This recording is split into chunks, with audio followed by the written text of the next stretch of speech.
মহারাষ্ট্রে এক ভক্ত মা ছিল, জানো? নাম তার ছিল জনাবাই। মহারাষ্ট্রে বিঠ্ঠল ভগবান আছে, প্রসিদ্ধ মন্দির, বিশ্ববিখ্যাত মন্দির মহারাষ্ট্রে বিঠ্ঠল ভগবান।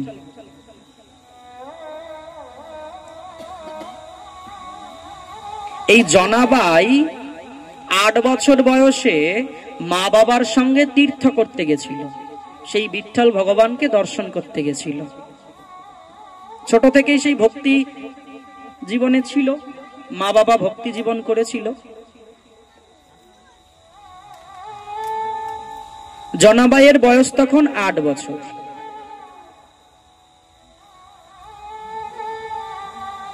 মা বাবা সঙ্গে নিয়ে বিঠ্ঠল ভগবানের দর্শনে গেল, আর ওই দর্শন করতে গিয়ে দৈব যুগে ভগবানের ইচ্ছা অনুসারে তার মাতা পিতা দুজনেই ওই ধামে বসে গত হয়ে গেল। ওই ছোট্ট বালিকা, তার বয়স কত? 8। দুজনেই মাতা পিতা ওইখানেই দেহ রেখে দিলেন, ভগবানের সঙ্গে বিলীন হয়ে গেলেন, ভগবানের সেবায় নিযুক্ত হলেন। ছোট্ট বালিকা ক্রন্দন করছে, আর ওই বিঠ্ঠল ভগবানের পরম ভক্ত ছিল নামদেব। তা নামদেবের হৃদয়ে বড় দয়া এলো, ছোট্ট একটা বালিকা কেঁদে কেঁদে বলছে আমার জগতে আর কেউ নেই, এক মা বাবা ছিল সেও গত হয়ে গেল। তখন ওই নামদেব বললেন, এক কাজ করো, তুমি আমার সঙ্গে চলো, আমার আশ্রমে চলো।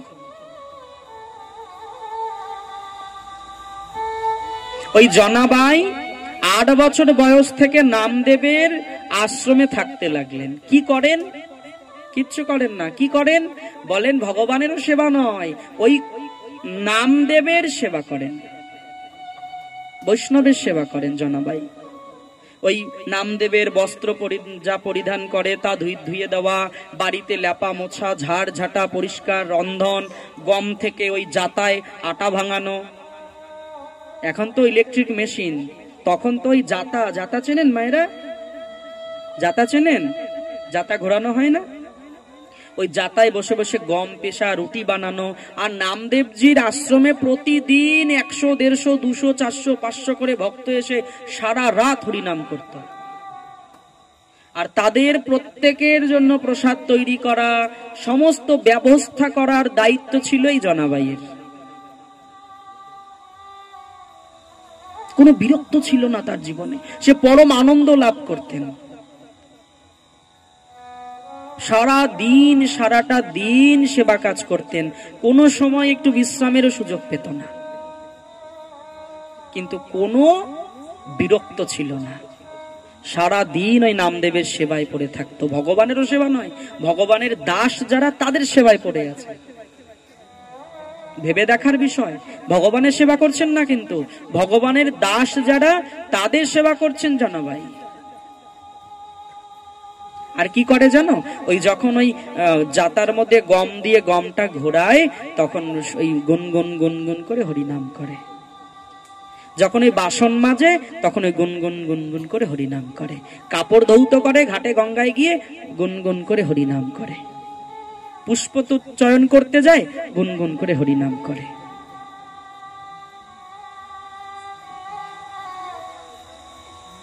ওই সারাদিন ওই বৈষ্ণবের সেবা আর হরিনাম, ভগবানের দিব্য নাম, আর কিচ্ছু না। আর কখনো কখনো সুযোগ পেলে একটু ছুটে গিয়ে বিঠ্ঠলনাথের দর্শন করে আসে, ব্যাস, জীবন চলছে। ধীরে ধীরে যুবতী হলো, বিবাহ করলেন না, বলে আমার সর্বস্বই ভগবানের চরণ কমলে। ধীরে ধীরে জনাবাইয়ের এত উৎকণ্ঠা বাড়তে লাগলো ভক্তগণ, অজান্তেই চোখের জল ঝরঝর করে পড়তো আর কাজ করত, জানতই না। কখনো কখনো দেখা যেত ভগবানের বাসন, প্রসাদী বাসন মাজতে মাজতে তিনি যেন 1 ঘন্টা 2 ঘন্টা অচৈতন্য, কোনো জ্ঞান নেই। বিঠ্ঠল ভগবান সাক্ষাৎ তার সঙ্গে এসে খেলা করত, কথা বলতেন। ভগবান শ্রীকৃষ্ণের আরেক রূপ বিঠ্ঠল ভগবান, ভগবান বিষ্ণুর আরেক রূপ। আলাদা কেউ নয়। বিঠ্ঠল নামটা বলছে, আপনারা হয়তো অনেকে ভাবেন এটা কোন ভগবান, এটা ভগবানেরই এক রূপ। মহারাষ্ট্রে আছে প্রসিদ্ধ মন্দির, সেখানে ভগবান এইভাবে কোমরে হাত দিয়ে দাঁড়িয়ে আছে। দেখবেন যাদের দর্শনের ইচ্ছা আছে ওখানে গিয়ে পারলে তো ভালো কথা, যদি না পারেন ফোন তো আছে, ইউটিউব করবেন, গুগল করবেন, ঠিক পেয়ে যাবেন, দেখবেন বিঠ্ঠলনাথ। জনাবাই সেবা করছেন এইভাবে, আর দিনের দিন তার উৎকণ্ঠা এমন পর্যায়ে যাচ্ছে কোনো বাহ্যিক জ্ঞান থাকছে না। একদিনের ঘটনা কি হলো ভক্তগণ, একাদশীর দিন। তো একাদশীর দিন ওই নামদেবের গৃহ আশ্রমে রাত্রি জাগরণ হতো। সাধুরা চলে আসতো খোল করতাল নিয়ে, ওই ঘরের মধ্যে বসে সারা রাত হরিনাম করত। তো জনাবাই কি করত, ওই যখন হরিনাম চলতো ওই বাইরে বসে বসে হরিনাম শ্রবণ করত, আর চোখের জলে মুখ ভাসাত। প্রেম সে বলো, সবাই মিলে বলো, একটু জোরে বলো।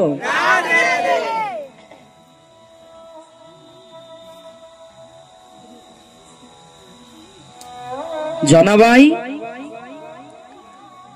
নামদেবজি একাদশীর দিন সমস্ত বৈষ্ণব বৃন্দ নিয়ে ঘরে বসে হরিনাম করছে। একটু থামতে হবে তোমাদের, অনেকক্ষণ থেকে তাকিয়ে আছি ওদিকে। খুরচা পয়সা এক জায়গা হলে একটু শব্দ হয়, দু চারটা বাসন এক জায়গা হলে ওরকম হয়, জানি। প্রেম সে বলো, আমার চোখ আছে সব দিকে, কে নড়ছে, কে কার দিকে তাকাচ্ছে, কে এরম করছে। বলো রাধা রানী কি, ভক্তবৎসল ভগবান কি, নিতাই গৌর ভগবান কি, রাধা দামোদর ভগবান কি। প্রেম সে বলো। একাদশীর দিন হরিবাসর তিথি, রাত্রি জাগরণ করবেন খোল করতাল নিয়ে। নামদেবজি সকল ভক্ত সাধু সন্ত নিয়ে হরিনাম করছেন, আর জনাবাই ওই হরিনাম শুনতে শুনতে শুনতে শুনতে কখন যেন ঘুমিয়ে পড়েছে। এমন ঘুমিয়ে পড়েছে, কখন যে ব্রহ্ম মুহূর্ত হয়ে গেছে সে বুঝতেই পারেনি। কারণ প্রতিদিন ব্রহ্ম মুহূর্তে না উঠলে জনাবাই সারাদিন কর্ম করে সারতে পারে না, গুছিয়ে আনতে পারে না। কারণ অনেক সাধুরা চলে আসে, যারাই বিঠ্ঠল ভগবানের দর্শনে আসে তারা বিঠ্ঠলনাথের দর্শন করে অবশ্যই নামদেবকে দর্শন করে যায়। বলছে যদি আমরা নামদেবকে দর্শন না করি তাহলে বিঠ্ঠল ভগবানকে দর্শন করা আমাদের পুণ্য হবে না, বাকি থেকে যাবে।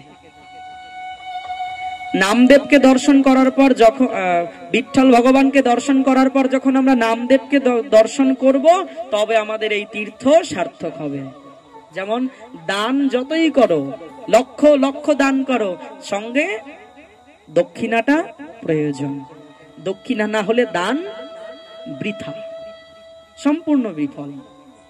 তদ্রূপ সাধুরা ভাবতো যে নামদেবের দর্শন যতক্ষণ আমাদের না হবে ততক্ষণ ভগবত দর্শনের কোনো মানেই নেই। তা প্রতিদিন অনেক ভক্ত আসতো নামদেবের বাড়িতে, তাদের সকলের প্রসাদের ব্যবস্থায় জনাবাইকে একার করতে হতো। ওই গম ভেঙে আটা বের করে সেই আটা মেখে রুটি বানানো, সবজি বানানো, ভোগ দেওয়া, প্রসাদ করা, বিভিন্ন সেবার কাজ করতেন, বাসন ধোয়া, ঘর ঝাড় দেওয়া। তো সেই দিন কি হয়েছে জানো ভক্তগণ, ঘুমিয়ে পড়েছে জনাবাই, এমন ভাবে ঘুমিয়ে গেছে বেলা হয়ে গেছে। দ্বাদশীর দিন, সময়ের মধ্যে পারণ আছে। সাধুরা সকাল ব্রহ্ম মুহূর্তে সবাই কীর্তন বিশ্রাম দিয়ে যে যার ভবনে চলে গেছে, নিত্যকর্মে লেগে গেছে, নামদেব নিজের সেবা কাজে লেগে গেছে। জনাবাই খানিকক্ষণ পরে চমকে উঠে দেখছে, আরে বেলা উঠে গেছে, আমার তো আজকে সব কাজ পড়ে রইল। এখন আমি বাসন মাজবো, না ঘর ঝাড় দেবো, না লেপা মোছা করবো, না কাপড় চোপড় ধোবো, না আমি গম ভাঙবো, না আমি রুটি বানাবো।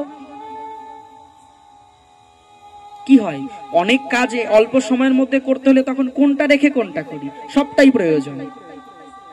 ঘর ঝাড়ঝাটা না দিলে রন্ধন হবে না, বাসি কাপড় চোপড় না ধুলে রন্ধন কাজে সেবা কাজে যেতে পারছে না।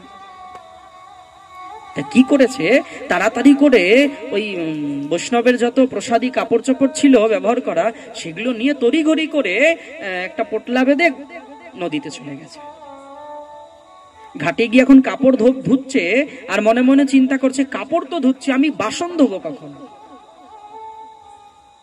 আমি ঘরটা এই চোখা দেব কখন, ওই গোবর দেব কখন, আমি আটা ভাঙবো কখন। বিভিন্ন চিন্তা তাকে আরো কাজের থেকে পিছিয়ে দিচ্ছে। কি হয়, তাড়াহুড়ো করতে গেলে অনেক সময় কাজ খারাপ হয়ে যায় না, থেমে যায়, গতিবেগ কমে যায়, ভুল হয়ে যায়। ব্যস্ত হয়ে গেলে বলছেন, হে বিঠ্ঠলনাথ, আমার বৈষ্ণব অপরাধ হয়ে গেল আজকে। আচ্ছা, দীর্ঘকাল আমি নামদেবজির সেবা করছি, আজকে আমি সেবা থেকে বুঝি চ্যুত হয়ে গেলাম, আমার সেবা ছুটে গেল। আজ কোন কাল নিদ্রা আমাকে এসে গ্রাস করেছিল, আমার বড় ভুল হয়েছে, প্রভু আমায় ক্ষমা করো। এই ধিক্কার দিচ্ছে, বারবার নিজেকে ধিক্কার দিচ্ছে আর কাপড় ধুচ্ছে। অমনি সময় এক বৃদ্ধা মা, সাদা সাদা চুল পেকে গেছে, বৃদ্ধা শরীর, সেই মা এসে জনাবাইকে বলছে, জনা চিন্তা করছো কেন মা, দাও তোমার কাপড়গুলো আমি ধুয়ে দেই, দাও। তাকিয়ে দেখছে এক বৃদ্ধা শরীর, বলছে, মা তুমি কাপড় ধোবে, তুমি তো বৃদ্ধা, আর তুমি আমাকে কেমন করেছো না, আমি তো কোনোদিন তোমাকে দেখিনি, এই পন্ডরপুরে তো তোমাকে আমি এর আগে কোনোদিন দেখি নাই। বলে, জনা তুমি আমাকে চেনো না, আমি কিন্তু তোমায় ভালোভাবে চিনি, দাও দাও, তুমি এক কাজ করো, তুমি কাপড়গুলো আমাকে দাও, তুমি যাও, দৌড়ে যাও, আশ্রমে যাও, তুমি গিয়ে আশ্রমে বাসনগুলো মাজো, আমি তোমার কাপড়গুলো ধুয়ে দেই। বলে, না না মা, আমার অপরাধ হবে, আপনি বৃদ্ধা, আপনি পারবেন না। বলে, তুমি জানো না এইসব কাজ করার আমার কত কত জন্মের অভ্যাস আছে জানো, তুমি চিন্তা করো না জানা, তোমার থেকে ভালো ধুয়ে দেব আমি, জানো, তুমি কোনো দুশ্চিন্তা করো না, যাও যাও, তোমার সেবা দেরি হবে, নামদেবজির প্রসাদ পেতে দেরি হবে, পারণের সময় পার হয়ে যাবে, তুমি দ্রুত গৃহে যাও, গিয়ে বাসন ধুয়ে তুমি তাড়াতাড়ি রন্ধনের ব্যবস্থা করো, গম ভাঙতে হবে তোমাকে।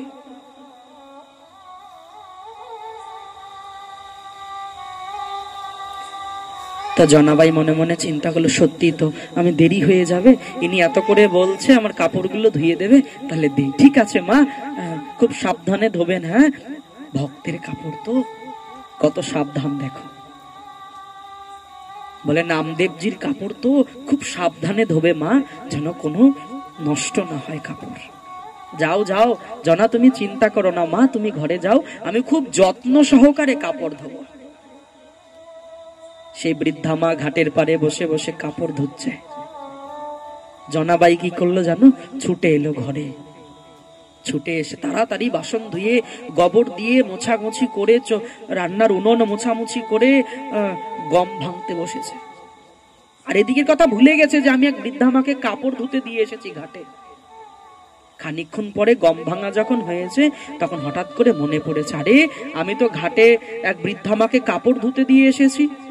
ছুটে এসেছে, এসে কি দেখছে জানো, ওই বৃদ্ধা মা কত যত্ন করে কাপড়গুলো ধুয়ে শুকাতে দিয়েছে, কত কাপড় শুকিয়ে গেছে, তুলে তুলে এনে সুন্দর ভাঁজ করে করে সাজিয়ে নিয়ে বসে আছে। আজকে জানো সে কাপড়গুলোর যে চমক, কাপড়ের যে এত উজ্জ্বল হয়েছে, এত সুগন্ধ কাপড়ের আগে কোনোদিন পাওয়া যায়নি এরকম। যাও যাও জনা, দেরি করো না, কাপড়গুলো নিয়ে যাও, ঘরে যাও। জনাবাই কিন্তু চলে এলেন, বুঝতেও পারলেন না, মায়া দ্বারা আবৃত করে রেখেছে তো ধরা যায় না, আর সহজে ধরা পেলে তো আনন্দ হয় না। ভগবানকে লাভ করা, আস্বাদন করা অনেক আলাদা বিষয় ভক্তগণ।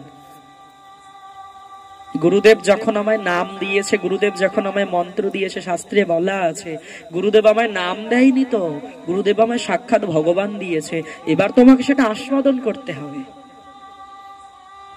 দোকানে গেলেই রসগোল্লা পাওয়া যায়, কিন্তু সে রসগোল্লা দেখে যে আনন্দ হয়, সে রসগোল্লা আস্বাদন করলে তার আনন্দ তখন বোঝা যায়।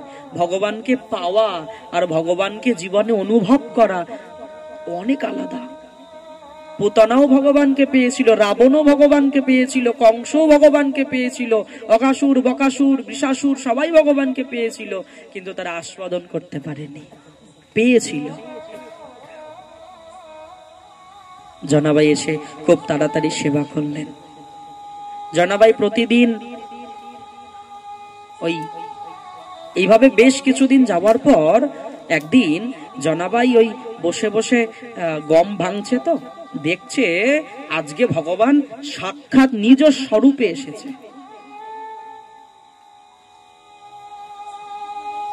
জনাবাইয়ের সামনে এসে ভগবান বসেছে। সাক্ষাৎ বিঠ্ঠলনাথ এসে জনাবাইয়ের হাত থেকে সেই জাতাটার হাতলটা ধরে বসে বসে গম ভাঙছে। জনাবাই এবং ভগবান দুজনে গম ভাঙছে।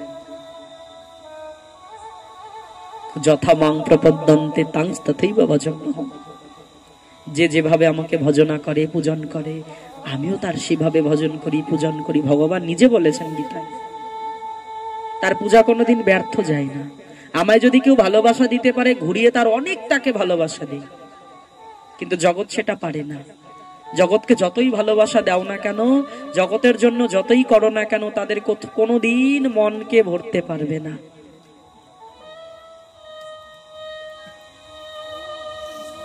একদিনের ঘটনা কি বলবো জানো?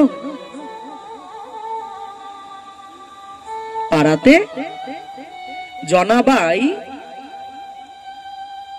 পাশের এক মহিলার সঙ্গে তর্ক বিতর্ক করছে। কি নিয়ে? ঘুটে। ঘুটে মানে গোবর শুকিয়ে যে ঘুটে হয়, সেই একটা ঘুটে নিয়ে তর্ক বিতর্ক করছে। এক মহাত্মা নামদেবজির দর্শনে যাচ্ছে, দেখছে ওখানে বেশ লোকজন জড়ো হয়েছে, একটা কোলাহল হই হট্টগোল শোনা যাচ্ছে। তা বলছে, কি হয়েছে ভাই? বলছে, আর বলো না, ওই জনাবাইয়ের সঙ্গে আর এক রমণীর তর্ক লেগেছে। তা জনাবাইয়ের নাম তো সারা পন্ডরপুর ছড়িয়ে গেছে, ভক্তির গন্ধ চারিদিকে ছড়িয়ে গেছে। এখন শুধু মানুষ নামদেবের দর্শনে আসে না, কোথাও না কোথাও একটু লালসা আছে জনাবাইয়ের যদি একটু দর্শন হতো।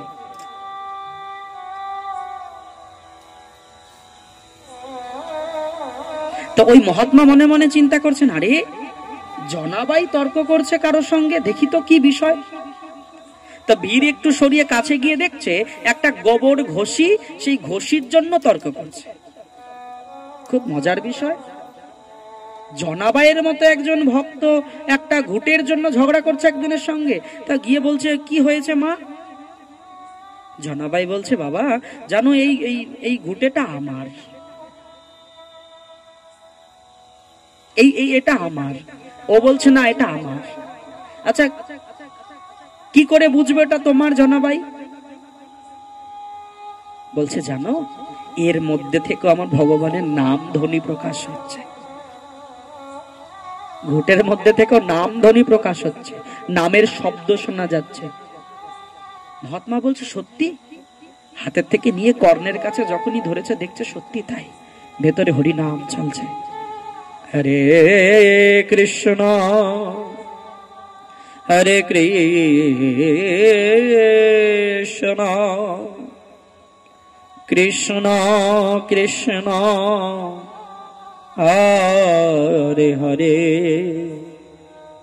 হরে রাম হরে রাম রাম রাম হরে হরে। বলছে নাম এমন প্রকাশ পেয়েছে, জড় বস্তুর মধ্যে থেকে এখন নাম ধ্বনি শোনা যাচ্ছে। সেই বিপরীত পক্ষ সেই রমণীর কানের কাছে নিয়ে ধরেছে, দেখো তুমি যে বলছে এটা আমার, আর জনাবাইও বলছে এটা তার প্রমাণ এর মধ্যেই আছে। যখনই কানের কাছে ধরছে না, সেও শুনতে পাচ্ছে তার মধ্যে হরিনাম। ক্ষমা চেয়ে চরণ ধরে ফেলেছে, জনাবাই আমি বড় ভুল করেছি, আমি বুঝতে পারি নাই তোমার ভক্তির প্রকাশ এত দূর যেতে পারে, তোমার মুখে বলা এই নাম এত দূর যেতে পারে যে জড় বস্তু হরিনাম করছে তোমার হাতের ছোঁয়া। তোমার ভক্তির কারণে জড় বস্তু হরিনাম করছে জনাবাই, এটা আমার জানা ছিল না, এটা আমার বোঝা ছিল, ভাবতে পারি না। সঙ্গে সঙ্গে চরণে পতিত হয়ে ক্ষমা চাইলেন, ভুল করেছি আমি। জনাবাই কিন্তু অন্য কোনো আলাদা সাধন করে নাই, জনাবাই কোনো আলাদা কোনো ভজন করে নাই। সারাটা জীবন সারাটা দিন সে শুধু ওই নামদেবের সেবা করেছে, ভক্তের সেবা করেছে। কারণ আমা হতে নাম বড়, নাম হতে ভক্ত বড়। আরে ভগবানকে পাওয়ার সূত্রটা তো ওখানে পাবো আমি যে ভগবানকে পাবো, কোন পথে গেলে পাবো, কোন জায়গায় গেলে পাবো, তার সূত্রধর, সেই পথের পথিক, সেই পথের পথ প্রদর্শকই হলেন ভক্ত। তার সেবা করলে আর কারো বাকি থাকে না। শ্রীমদ্ ভাগবত মহাপুরাণে ভগবান বলেছেন, জানো আমার থেকে বড় আমার ভক্তের সেবা। যে ব্যক্তি আমার ভক্তের সেবা করে, যে ব্যক্তি আমার ভক্তের সমাদর করে, যত্ন নেয়, সে ঘুরিয়ে আমারই সেবা করে। আমার থেকেও বড় পূজা আমার ভক্তের পূজা। প্রেম সে বলো। কিভাবে পেল জানো? অন্তিম দিন পর্যন্ত নামদেবের সেবা করেছে জনাবাই। নামদেব যেদিন নিজের এই পার্থিব শরীরটা ছেড়ে দিল, সেই দিন জনাবাইও নিজের এই পার্থিব দেহটাও ছেড়ে দিল। কারণ এই দেহটা তার ছিল শুধু বৈষ্ণবের সেবার জন্য, নামদেবের চরণের সেবা করার জন্যই দেহটা সে ধরেছিল শুধু। যেদিন নামদেব অপ্রকট হয়ে গেল, ভগবানের সঙ্গে বিলীন হয়ে গেল, ঠিক সেই দিনই জনাবাইও অপ্রকট হয়ে গেল, ভগবানের নিত্য সেবায় চলে গেল। কি করে পেল মা?